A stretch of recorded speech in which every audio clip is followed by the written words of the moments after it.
जब भी किसी की आशा और इच्छा भंग होती है तो उसका हृदय क्रोध से भर जाता है। जिस व्यक्ति को वो अपना अपराधी समझता है उसे दंड देने का प्रयत्न करता है। पर क्या हमारी इच्छा या आशा का भंग होना क्या सदा ही किसी का अपराध होता है?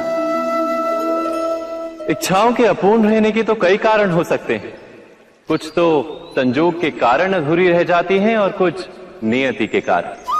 और कभी कभी इच्छाओं का स्वरूप ही ऐसा होता है कि वो पूर्ण नहीं हो पाती।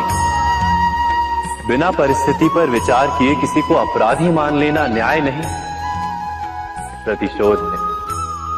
न्याय का आधार तो दया है, करुणा है, और प्रतिशोध का आधार क्रोध, अहंकार।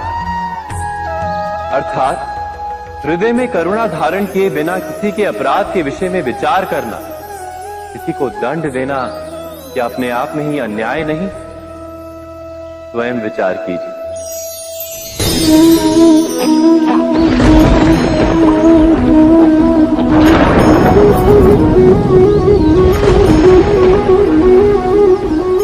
सपनों और पूर्वाभासों के आधार पर हम भविष्य के सुख दुख की कल्पना करते हैं। भविष्य के दुख का कारण दूर करने के लिए हम आज योजना बनाते हैं। किंतु कल के संकट को आज निर्मूल करने से हमें लाभ मिलता है या हानि पहुंचती है? ये प्रश्न हम कभी नहीं करते। सत्य तो ये है कि संकट और उसका निवारण साथ जन से, व्यक्ति के लिए भी और सृष्टि के लिए भी।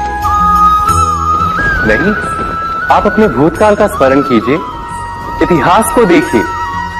आप तुरंत ही ये जान पाएंगे कि जब जब संकट आता है तब तब उसका निवारण करने वाली शक्ति भी जन्म लेती है। यही तो जगत का चलन है। वस्तुतः संकट ही शक्ति के जन्म का कारण है। प्रत्येक व्यक्ति जब संकट से निकलता है तो एक पद आगे बढ़ा होता है, अधिक चमकता है, आत्मविश्वास से अधिक भरा होता है, न केवल अपने लिए अपितु विश्व के लिए भी। क्या ये सत्य नहीं?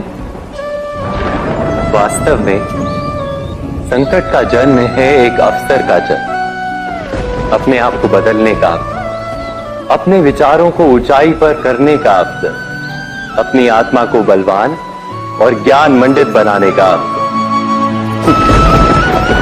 जो ये कर पाता है उसे कोई संकट नहीं होता, किंतु जो ये नहीं कर पाता वो तो स्वयं एक संकट है विश्व के लिए। विचार कीजिए।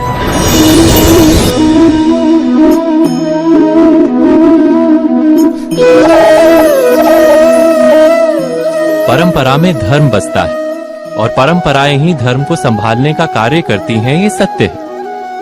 पर क्या केवल परंपरा ही धर्म है? विचार कीजिए। सत्य तो यह है कि जिस प्रकार पाषाण में शिल्प होता है उसी प्रकार परंपरा में धर्म होता है। इस पत्थर में शिल्प है, ये पत्थर शिल्प नहीं। शिल्प को उजागर करने के लिए उसे तोड़ना पड़ता है, अनावश्यक भागों को दूर करना पड़ता है। ठीक उसी प्रकार परंपराओं में धर्म ढूंढना पड़ता है। जिस प्रकार इंद्र पूजा की परंपरा को तोड़कर गोवर्धन पूजा का धर्म ना ढूंढा जाता तो यादवों को उनकी मुक्ति का मार्ग नहीं मिल पाता।